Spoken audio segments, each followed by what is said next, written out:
ఈరోజు మరొక విషయం చెప్పి కొద్ది నిమిషాల్లోనే మనం దేవుని వాక్యాన్ని చాలా చక్కగా నేర్చుకోవాలని, సహవాసం అన్యోన్యమైనదిగా ఉండాలని ప్రార్థన చేద్దాం. మూడవది చూడండి, మూడవది ఆదికాండం 13వ అధ్యాయం 9వ వచనం. దేవుని బిడ్డలారా, ఈ 13వ అధ్యాయం 3వ మాట, సహవాసము ఆరోగ్యకరంగా ఉండాలంటే మూడవ జాగ్రత్త మనం తీసుకోవాల్సింది ఏంటంటే, అబ్రహాము గొప్ప దైవజనుడు, ప్రత్యక్షత ఉంది, పిలుపు ఉంది, ప్రార్థన ఉంది.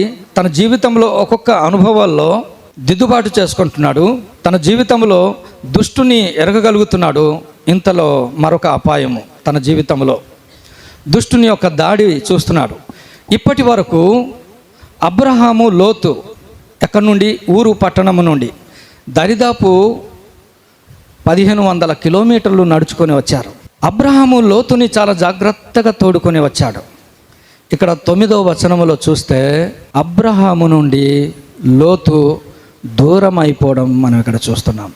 సహవాసము అన్యోన్యమైనదిగా ఉండాలంటే, సహవాసము చాలా బలంగా ఉండాలంటే ఒకరికి ఒకరు దూరస్థులం అయిపోవడానికి వీల్లేదు. దేవునితో మనము చాలా దగ్గర ఉండాలని దేవుని యొక్క ఆశ. సేవకుడు, సంఘము, పరిశుద్ధులు ఒకరికి ఒకరు దూరం అయిపోకూడదు అనేది దేవుని యొక్క ఉద్దేశం. ఒక మంచి మాట దేవుని వాక్యంలో దేవుడు రాయించాడు. చూడండి, నాకు చాలా ఇష్టమైన మాట. 2వ సమూయేలు గ్రంథము 14వ అధ్యాయము 14వ వచనంలో అక్కడ ఒక మంచి మాట పరిశుద్ధాత్మ దేవుడు రాయించాడు. అక్కడ ఏమని వ్రాయబడిందంటే, ఆ చివరి భాగంలో 14వ వచనం చివరి భాగంలో, తనకు దూరస్థుడు కాకుండుటకు ఏ ఒక్కరు కూడా, ఎవరు కూడా తోలివేయబడిన వారమే, దేవుని చేత రిజెక్ట్ చేయబడిన వారమే, తప్పు చేసిన వాళ్ళమే. అది అబ్షాలోము గురించి కోట్ చేస్తూ రికార్డ్ చేయబడిన మాట. తన తండ్రి రాజ్యము నుండి తన తండ్రికి తెలియకుండా తప్పు చేసి దూరం అయిపో ఉంటాడు. అయినా అలాంటి దూరం అయిపోయిన ఒక వ్యక్తి గురించి దేవుడు రికార్డ్ చేయించిన మాట, తోలివేయబడిన వాడు తనకు దూరస్థుడు కాకుండా ఉండాలని దేవుడు సాధనములు. లోతుకి సాధనం ఏంటి తెలుసా? ఆయన నీతిమంతుడుగా ఉండాలని, ఆయన దేవునికి దగ్గర అవ్వాలని, దేవుని అడుగుజాడలో నడవాలని. లోతుకి సాధనం ఎవరైనా ఉన్నారంటే, ఎనీ ప్లాట్ఫామ్ ఉందంటే ఆ ప్లాట్ఫామ్ అబ్రహామే. ఈరోజు నీవు నేను దేవుని తెలుసుకోవాలా, దేవునికి సమీపంగా ఉండాలా, దేవునికి దగ్గర ఉండాలి. ఏ ఒక్కరూ కూడా దేవునికి దూరస్థుడు అయిపోకూడదని దేవుడు కల్పించిన సాధనం సంఘం. దేవుడు కల్పించిన సాధనము సహవాసము. ఈరోజు నీవు నేను తెలుసుకోవాలా, ఈ సహవాసము అన్యోన్యంగా ఉండకూడదని, ఈ సహవాసము పాడైపోవాలా, చెడిపోవాలా, ఆగిపోవాలని దుష్టుడు ఏం చేస్తాడంట? ఫ్రమ్ ద బిగినింగ్ అన్న చెప్పాడు కదా, సులువుగా చిక్కులు పెట్టు. ఒక చిన్న పర్వాలేదులే అన్నయ్య చెప్పాడు కదా. మన జీవితాల్లో మనం నేర్చుకోవాలా. దేవుని గురించి బైబిల్ గ్రంథంలో దేవుడు రాయించిన మాట. మరొక మాట ఏమంటాడంటే, అపోస్తుల కార్యములు 17వ అధ్యాయము 24వ వచనములో అక్కడ ఒక మాట వ్రాయబడింది, మనలో ఎవనికిని దూరముగా దేవుడు ఉండడు అని రాశాడు. దేవుడు ఏ ఒక్కరిని కూడా దూరస్తులు అయిపోకూడదని సాధనములు కల్పించుచున్నాడు. నంబర్ 1, ఎవరికి కూడా దేవుడు దూరంగా ఉండకూడదని దేవుడు పొలిమేరలను ఏర్పాటు చేసుకుంటున్నాడు.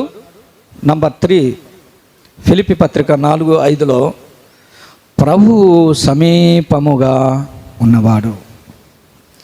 దేవుని యొక్క స్వభావము మనం ఎరగగలిగితే, దేవుని యొక్క గుణ లక్షణాలు మనం ఎరగగలిగితే, మానవుడు బౌండరీ నుండి దాటిపోయిన వాడే, మానవుడు దేవునికి దూరస్తుడుగా తప్పిపోయి దూరంగా వెళ్ళిపోయిన వాడే. బట్ దేవుడు ఏం చేస్తున్నాడు తెలుసా? నీ కొరకు సాధనములు కల్పించడానికి ఒక గూగుల్ మీట్ ప్రేయర్, ఒక సంఘ సహవాసము, దేవుని వాక్యము, బల్ల. దేవుని బిడ్డలారా, దేవుడు ఎన్ని సాధనములు నీ కొరకు నా కొరకు దేవుడు కల్పిస్తున్నాడు తెలుసా?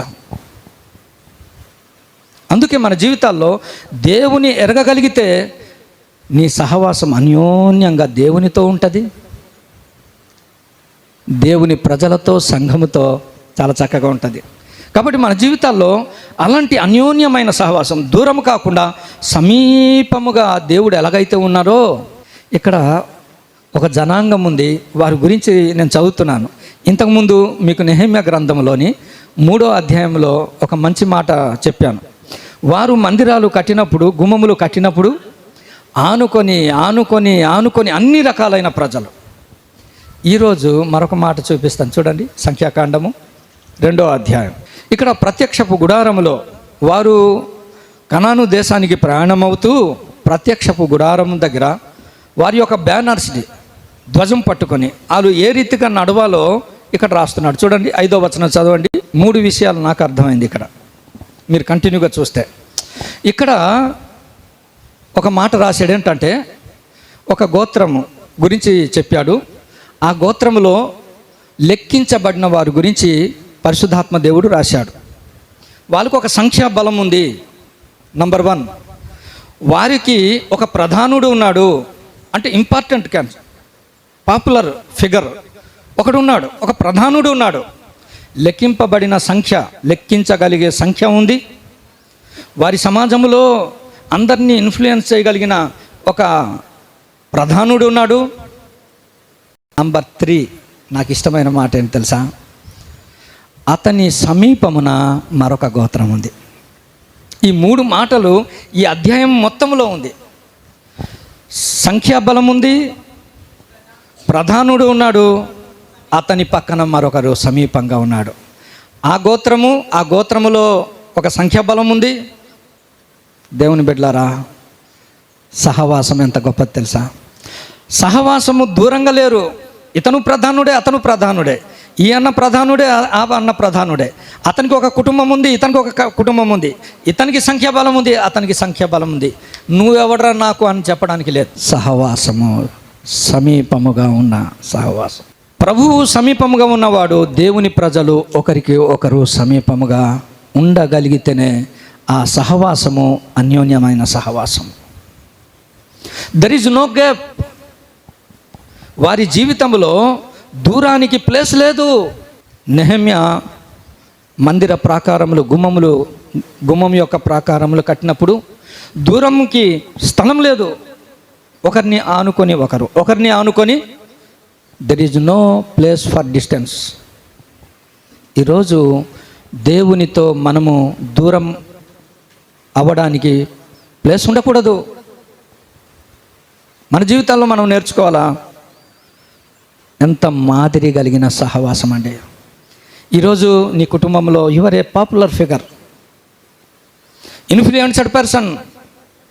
నీకు ఒక సంఖ్యాబలం ఉంది, నాకు ఒక సంఖ్యాబలం ఉంది, తమ్ముడికి ఒక సంఖ్యాబలం ఉంది, అన్నకు ఒక సంఖ్యాబలం ఉంది.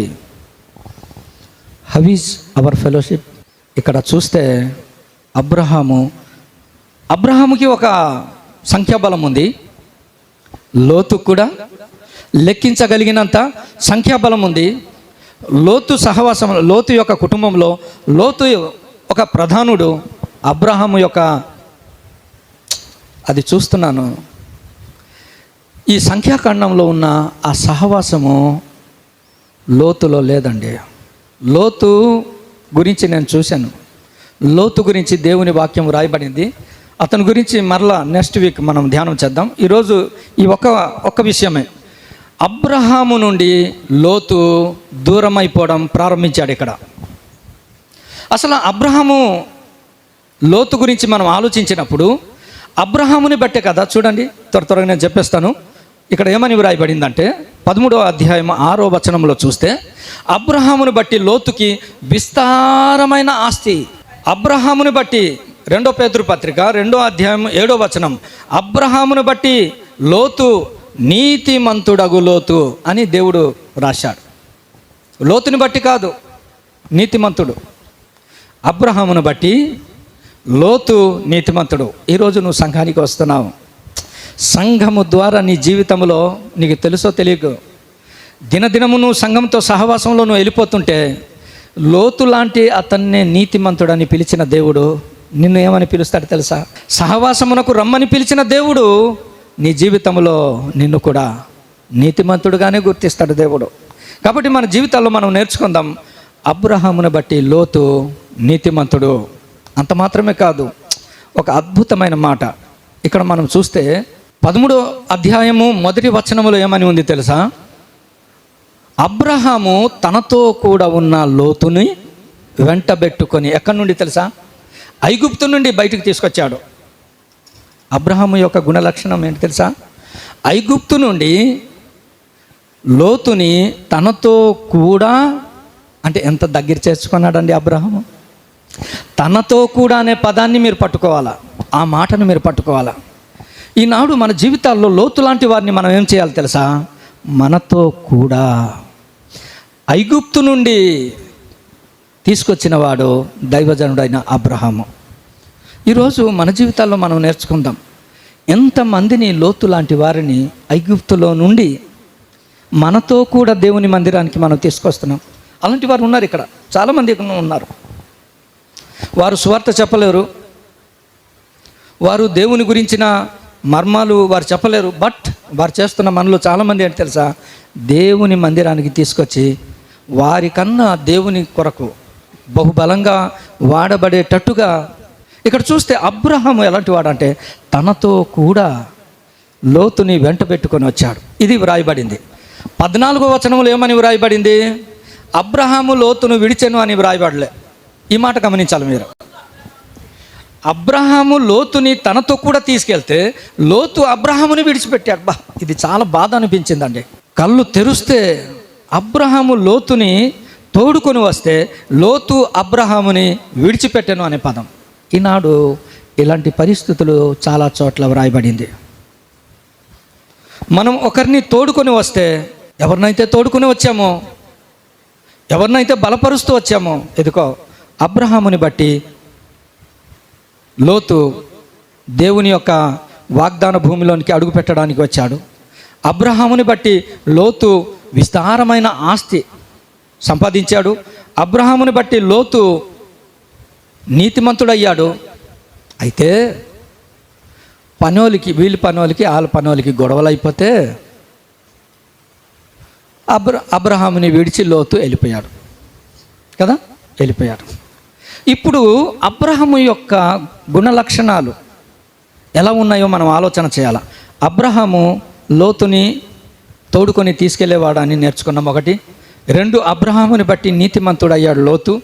నంబర్ 3, అబ్రహాముని బట్టి లోతు విస్తారమైన ఆస్తి కలిగాడు. నంబర్ 4, ఎంత బాధాకరమైంది తెలుసా?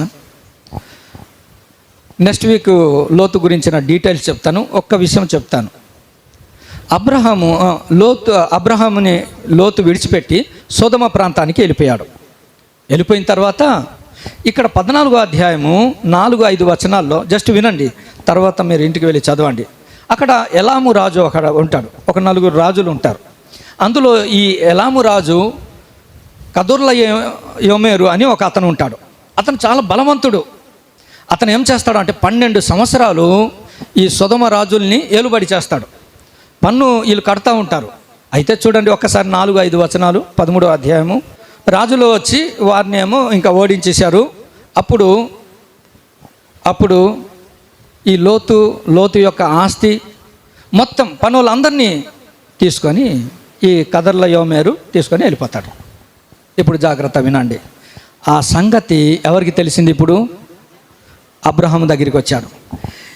ఏ పని వాళ్ళ ద్వారా అయితే గొడవపడి, అబ్రహాము పనులతో గొడవపడి ఎవరైతే ఇప్పుడు వెళ్ళిపోయి శత్రురాజు అయిన కదొర్లయోమెరు అండర్లోనికి వెళ్ళిపోయారో, ఇప్పుడు ఈ పనుల గురించి ఎవరైతే నిందించారో, ఎవరైతే దూషించి దూరం అయిపోయారో అలాంటి వారిని మరలా సంపాదించుకోవడం కొరకు అబ్రహాము ఈ పనులు ఇప్పుడు వాళ్ళని సంపాదించుకోవడానికి వెళ్తున్నారు. సొదొమ రాజులు 5 ఉన్నారు. 5 జయించి వాళ్ళు పట్టుకెళ్ళిపోతే అంత బలమైన రాజు దగ్గరికి పోరాటం కొరకు ఇప్పుడు అబ్రహాము సైన్యం స్టార్ట్ అయిందండి. అబ్రహాము యొక్క స్వాస్థ్యము, అబ్రహాము యొక్క మంచితనం ఎంత గొప్పదో అర్థమైందా? ఏ పని వాళ్ళతో అయితే గొడవపడి వెళ్ళిపోయారో వాళ్ళకి వీరి యొక్క ప్రేమను చూపించడానికి, వాళ్ళకి మేలు చేయడానికి, వాళ్ళ ఆస్తి తిరిగి సంపాదించి వారికి పెట్టడం కొరకు అబ్రహాము తన ఇంట అలవర్చుకున్న సైన్యము 318 మంది వెళ్ళి కదొర్లాయోమెరు అటాక్ చేసి, అంత బలమైన రాజుని అటాక్ చేసి ఎట్ ద ఏజ్ ఆఫ్ 90. ఎంత పెయిన్ఫుల్ చూడండి. దేవుని బిడ్డలారా, మన జీవితాల్లో మనం నేర్చుకుందాం. లోతు అబ్రహాముకి దూరం అవడం ఇక్కడ మనం చూస్తాం. మన జీవితంలో దేవునికి మనం ఎట్టి పరిస్థితుల్లో, ఎట్ ఎనీ కాస్ట్, సహవాసం అన్యోన్యంగా ఉండాలంటే దేవునికి దూరం అవ్వకూడదు.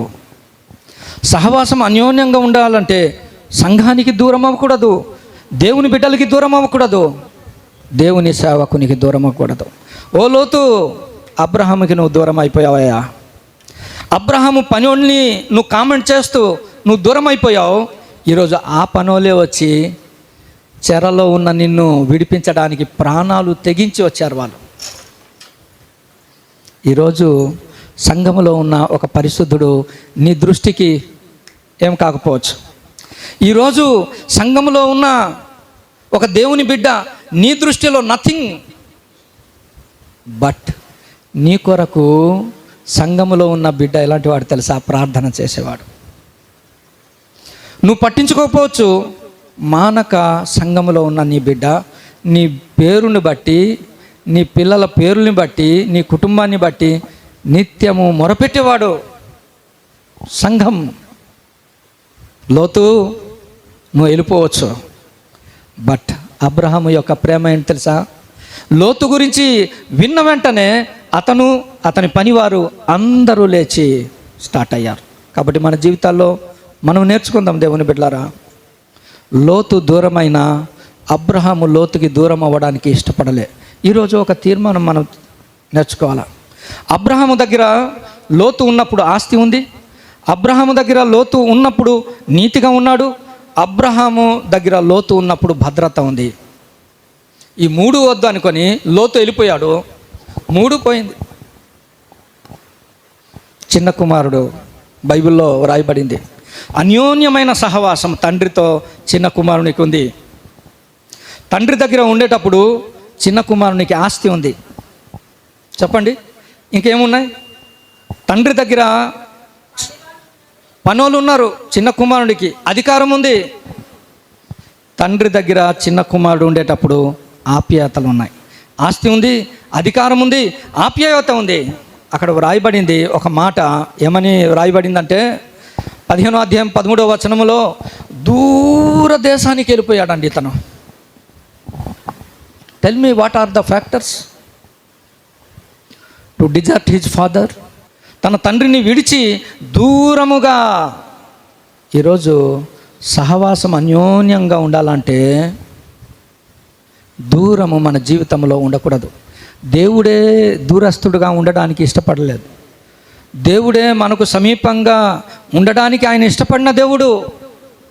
ఈరోజు దేవుని నమ్మిన నీవు నేను సమీపముగా, అన్నా అన్నప్పుడు అన్నా, తమ్ముడు అన్నప్పుడు అన్నా, అక్క అన్నప్పుడు, ఇది సమీపం.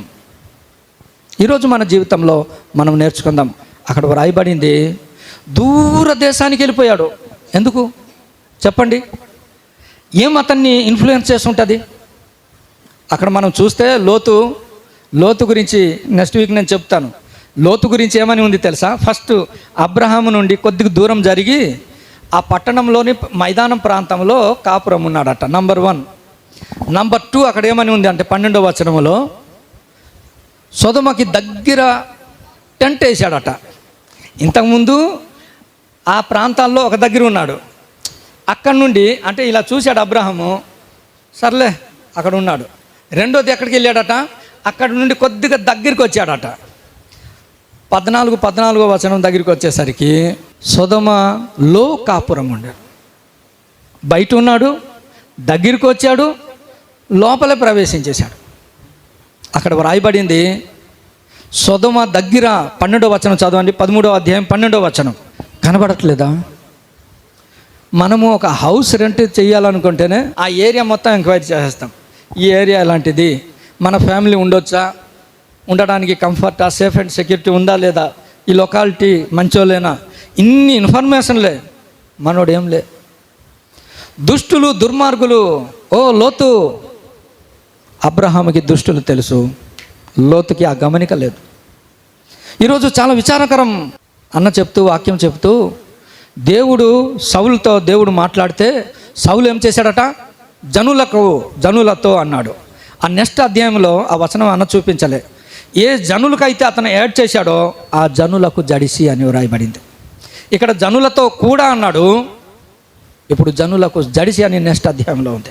దేవుని బిడ్డలారా, దుష్టులు అనే గమనిక మనకు లేకపోతే, ఆ జనులు అనే గమనిక మనకు లేకపోతే, ఆ జనుల ద్వారా నువ్వు సులువుగా చిక్కులు పెట్టే పాపంలో నువ్వు పడిపోతావు. మన జీవితాల్లో మనం నేర్చుకుందాం.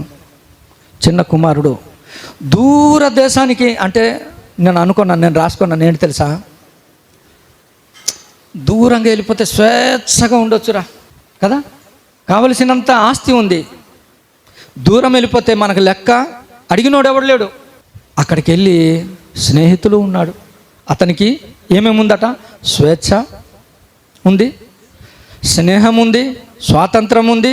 దేవుని బిడ్డలారా, తండ్రి దగ్గర ఉండేటప్పుడు ఆస్తి ఉంది, తండ్రి దగ్గర ఉండేటప్పుడు అధికారం ఉంది, తండ్రి దగ్గర ఉండేటప్పుడు ఆప్యాయతలు ఉన్నాయి.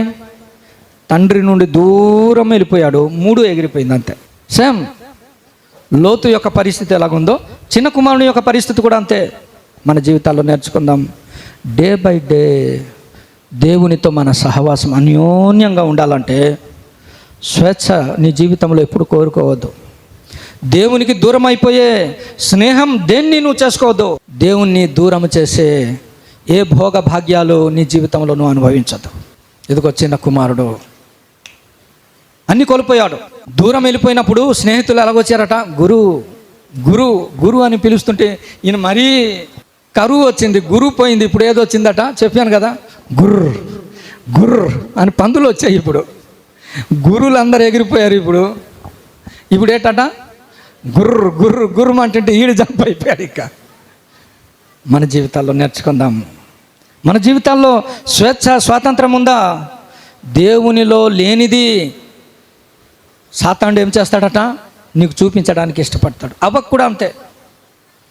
చల్లటి పూట దేవుని స్వరం వినే ఓ అవ్వ, ఈరోజు నువ్వు దేవునికి దూరం అయిపోయావు. కారణం ఏంటి తెలుసా? దేవదూత. మీరు దేవదూతలు అయిపోతారన్నారు. అరే, దేవదూతలు మనకు పరిచర్య చేస్తాడని దేవుడే చెప్తుంటే, సాతాను మాట, దేవుని మాట కన్నా, దేవుని బిడ్డల మాటల కన్నా దుష్టిని మాటలు ఎవరైతే వింటారో ఖచ్చితంగా నష్టపోయే ప్రమాదం ఉంది. దేవుని బిడ్డలారా, మన జీవితాల్లో పని ఉంది అనేసి ఈ అన్నను విడిచిపెడితే నీకుందా ఇప్పుడు పని? అంటే దుష్టుడు నిన్ను ఎన్ని రకాలుగా గాయం చేస్తాడు తెలుసా? నేను ఎప్పుడు బాధపడతాను, అయ్యో పని కొరకే నువ్వు దూరం అయిపోయావు కదా, ఈరోజు నీకు ఆ పని ఉందా? ఏ విశ్వాసం కొరకైతే, ఏం సాక్ష్యం కొరకైతే నువ్వు నాతో దూరం అయిపోయావో ఈరోజు ఆ సాక్ష్యం నీకుందా? దేవుని బిడ్డలారా, మన జీవితాల్లో నేర్చుకుందాం. స్వేచ్ఛ కొరకు తండ్రి దగ్గర ఉండేటప్పుడు చిన్న కుమారుడికి ఎంత స్వేచ్ఛ, ఇంకా స్వేచ్ఛ కావాలని కోరుకున్నాడు. ఈరోజు ఉందా స్వేచ్ఛ చిన్న కుమారుడికి? నో. ఇంకా ఒకవేళ తన జీవితంలో ఇంకా తండ్రి దగ్గర ఉన్న ఆస్తి కన్నా ఇంకా సంపాదించడానికి అవకాశం నాకు ఉంటుంది, ఇండిపెండెంట్గా నేను ఏదైనా చేయగలను అని ఒక కోరిక కూడా రావచ్చు. దాంట్లో తప్పు లేదు. ఈరోజు తండ్రి కాకుండా తన ఓన్గా వెళ్ళి బిజినెస్ పెట్టుకున్నాడు. వ్యాపారం కాస్త దుర్వ్యాపారం అయింది. ఆ పదాలు చూడండి. ఏ పని మొదలు పెట్టాడో ఆ పని కాస్త నీతి కాస్త దుర్నీతి అయినట్టుగా, వ్యాపారము కాస్త దుర్వ్యాపారము, దుష్ట సాంగత్యము. స్నేహము ఎక్కడికి నడిపారు తెలుసా? స్నేహము సహవాసం ఇప్పుడు దుష్ట సాంగత్యము అంటాడు పౌలు గారు. అంటాడు 1 కొరింథీ పత్రిక 15వ అధ్యాయం 35వ వచనములో, దుష్ట సాంగత్యము నీలో ఉన్న మంచితనాన్ని సరిపేస్తుంది అంతే. దేవుని బిడ్డలారా, లోతులో ఉన్న మంచితనం దుష్ట సాంగత్యము తన నీతిని చెరిపేసింది. మన జీవితంలో నేర్చుకుందాం. మూడవది, మన జీవితంలో మనం చూడండి కొన్ని మాటలు మనం చూద్దాం. యోహాను సువార్త 6వ అధ్యాయము 66వ వచనం. దేవుని బిడ్డలారా, దేవునికి గాయము కలిగించే మరొక విషయం, దేవునికి విడిచిపెట్టేశారండి, దూరం అయిపోయారు. ఎవరట? శిష్యులు అనేకులు ఆ మాట చూసారా? ఏమని ఉంది ఆ మాట? 66వ వచనంలో, అప్పటి నుండి ఆయన శిష్యులలో కొంతమందే శిష్యులు ఉన్నారు, అందులో అనేకులు విడిచిపెట్టేశారు. దేవుడు అన్నాడు, మీరు కూడా నన్ను విడిచిపెట్టేస్తారా అన్నాడు. అపోస్తుల కార్యములో ఒక మంచి మాట ఉంది, 4వ అధ్యాయం 13వ వచనం. ఈ పదం మీరు కోట్ చేసుకోవాలి. యేసుతో కూడా ఉండే జీవితం పేతురు యోహానుదే. 66వ వచనంలో, 6వ వచనం 60, ఈ 666 ఉన్నారు ఆ బ్యాచ్. ఏ 6 అట? వీళ్ళు దేవుని విడిచిపెట్టే గ్యాంగ్ ఎవరట? ఈ 666. యోహాను 6:66 వాళ్ళు ఏ బ్యాచ్ అట? అప్పటి నుండి ఇంకా వద్దురా నాయన, ఇంకా యేసు ప్రభు వద్దనుకున్నారు వాళ్ళు.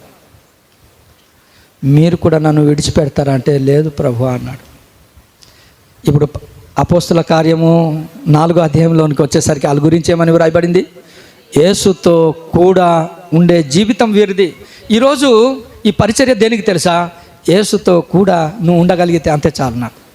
అంతకు మించి నేను ఏ విషయంలో మిమ్మల్ని కనీసం ఫోన్ చేసి నా అవసరాలు లేకపోతే మిమ్మల్ని ఇబ్బంది పెట్టడాలు ఏముండవు. మీరు చూడండి, ప్రతి ఒక్కరికి నేను ఓపెన్గా చెప్తున్నాను, నా జీవితంలో పర్సనల్గా ఎప్పుడు నేను ఇది చేయను. ప్రభువా, ఈ పరిచర్యలో యోహాను సువార్త 6వ అధ్యాయము మీ దగ్గర మీరు భోజనం పెట్టండి అన్నాడు, దేవుడే అన్నాడు. ఆయన ఎరిగియుండియు ఆయన చెప్పాను అని వ్రాయబడింది. నా స్టార్టింగ్ నుండి ఇప్పటి వరకు నేను ఏం చేయాలో, ఇదిగో ప్రభువా ఇదే ఉంది. దేవుడు దాన్ని ఆశీర్వదించాడు, బలపరిచాడు. అందుకే నేను ఒక పాట రాశాను. 5 రొట్టెలు 2 చేపలు 5,000 మందికి దీవించి పంచిపెట్టిన ప్రభువా,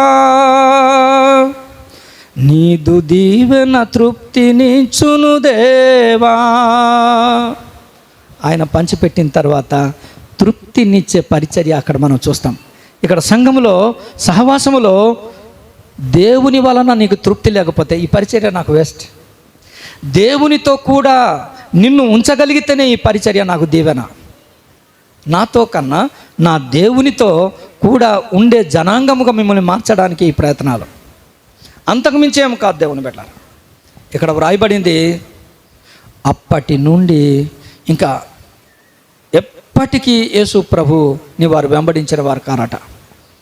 ఏమై ఉంటుంది ఆలోచించండి. దేవునికి దూరం చేయడానికి ఏమై ఉంటుందంటే ఏమీ లేదు. యేసు ప్రభు చెప్పిన మాట వాళ్ళు నొచ్చుకున్నారంట. సింపుల్. ఎంత బాధ అనిపించింది తెలుసా నాకు. మీరు మెడిటేషన్ ఎలా చేస్తున్నారో నాకు తెలియదు, కానీ దేవునికి దూరం అయిపోవడానికి గల factors, what are the factors? లోతుకి ఫ్యాక్టర్ ఏంటి తెలుసా? లోతుకి ఫ్యాక్టర్ ఏంటి తెలుసా? మీరు చూస్తారు 19వ అధ్యాయంలో, మీరు తర్వాత మీకు చూపిస్తాను. దేవుడు సొదొమ గొమొర్రాను పాడు చేయడానికి వచ్చేసరికి సొదొమ గొమొర్రా ఎంటర్ అయిన వెంటనే అయ్యా ఎక్కడ ఉన్నాడట? గవిని దగ్గర ఉన్నాడు. ప్రెసిడెంట్ పోస్ట్ గవిని దగ్గర కూర్చున్నాడు. ఇదే ఆ కొంప ముంచేసింది.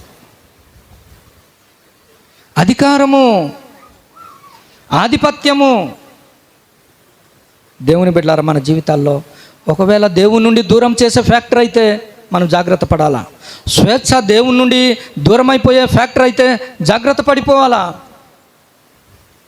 స్నేహము దేవుని నుండి దూరం చేసే ఫ్యాక్టర్ అయితే జాగ్రత్త పడిపోవాలా. వాట్ ఆర్ ద ఫ్యాక్టర్స్ దేవుని నుండి దూరం చేయడానికి? ఇదిగో లోతుకి దూరం అవ్వడానికి ఫ్యాక్టర్ పనులు. దూరం అయిపోవడానికి కారణము ఎవరట? పనులు. నీ జీవితంలో దేవుని నుండి దూరం అయిపోవడానికి ఫ్యాక్టర్ ఏంటట? దేవుని నుండి తన చెల్లి మార్త తన చెల్లి నుండి అనీజీ అయిపోవడానికి ఫ్యాక్టర్ ఏంటట? పనులు. నీ జీవితంలో పనులే దేవుని నుండి దూరం చేస్తే నువ్వు జాగ్రత్త పడిపోవాలా. పనులే ఫ్యాక్టర్ అయిపోతే నువ్వు జాగ్రత్త పడిపోవాలా. మన జీవితంలో నేర్చుకుందాం. ఒకటి, దిద్దుబాటు అబ్రహాంలో ఉంది, లోతులో లేదు. 2, దుష్టుని గురించిన ఆనవాళ్ళు గుర్తింపు అబ్రహాంలో ఉంది, లోతులో లేదు. 3వది, అబ్రహాము దేవునికి ఎప్పుడు దూరం అవ్వాలి. అబ్రహాము లోతుకి ఎప్పుడు దూరం అవ్వడానికి ఇష్టపడలేదు. ఈరోజు నీ జీవితంలో, నా జీవితంలో ఏదైనా ఫ్యాక్టర్స్ ఉందా? లోతులాగా సెటరైట్ చేసుకుందాం. మరొక మాట చూడండి, గలతీ పత్రిక 1:6. క్రీస్తు కృపను బట్టి మిమ్మును పిలిచిన వానిని విడిచిపెట్టేశారండి. ఇక్కడ అరే ఎంత ఈజీగా దేవుని విడిచిపెట్టడం. దేవుణ్ణి విడిచిపెట్టడానికి what are the factors? Do you know? దేవుణ్ణి నువ్వు విడిచిపెట్టడానికి, దేవునికి నువ్వు దూరం అయిపోవడానికి గల కారణం ఏంటి తెలుసా? ఒక భిన్నమైన బోధ, ఒక పాడు చేసే అతను, ఒక దుర్బోధ. ఎంత భయంకరం దేవుని బిడ్డలారా! మన జీవితాల్లో ఇలాంటివి వస్తుంటాయి. దేవుని నుండి నిన్ను దూరం చేయాలా, సంఘం నుండి నువ్వు దూరం చేయాలా, దేవుని బిడ్డల నుండి దూరం చేయడానికి ఒకడొచ్చాడు. ఆడ బోధ పౌలు బోధ కన్నా ఈ గలతీయులకు ఎంత అట్రాక్ట్ చేసిందో అంతే విడిచిపెట్టేశాను అంతే. పౌలు అన్నాడు, ఆశ్చర్యపోయాడు. అలాంటి వాళ్ళుగా ఉండకూడదు. బట్ సమయం లేదు కాబట్టి చాలా కంక్లూడ్ చేసి చెప్పేస్తాను. చూడండి, ఏలియా ఎలీసా అన్న సమూయేలు సౌలు గురించి చెప్పాడు. సమూయేల్ని సౌలు విడిచిపెట్టేశాడు. ఆయన దూరం అయిపోవడానికి గల ఫ్యాక్టర్ సాహసించడం, దూరం అయిపోవడానికి గల ఫ్యాక్టర్ కదా తన సొంత చిత్తము, దూరం అయిపోవడానికి గల కారణం ఫ్యాక్టర్.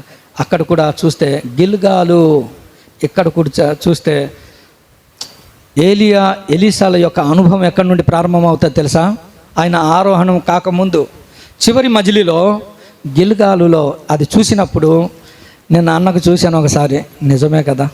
అక్కడ కూడా బలి ఎక్కడ అర్పించాడట? గిల్గాలులోనే. గిల్గాలు అనగా ఏంటి? గిల్గాలు దొర్లింపబడుట, గిల్గాలులో సున్నతి చేయబడుతుంది, గిల్గాలులో ప్రాయశ్చిత్తం జరుగుతుంది, గిల్గాలులో ఒక న్యూ జర్నీ స్టార్ట్ అవుతుంది. ఎరుకో లాంటి గొప్ప పట్టణాన్ని అటాక్ చేయడానికి ప్లాన్ చేయబడుతుంది. ఇక్కడే రక్షణ అనుభవంలో ఏలియా ఎలీసాలకి ఒక సహవాసం ఉంది. ప్రాయశ్చిత్తం ద్వారా ఇద్దరిలో ఒక అన్యోన్యమైన సహవాసం ఉంది. ఈరోజు నీకు నాకుందా? 2 రాజుల గ్రంథంలో ఉంటుంది. మీరు తర్వాత ఇంటికి వెళ్ళి చదవండి. ఎంత సహవాసం! సంఖ్యాకాండం 2వ అధ్యాయం మీరు చూశారు.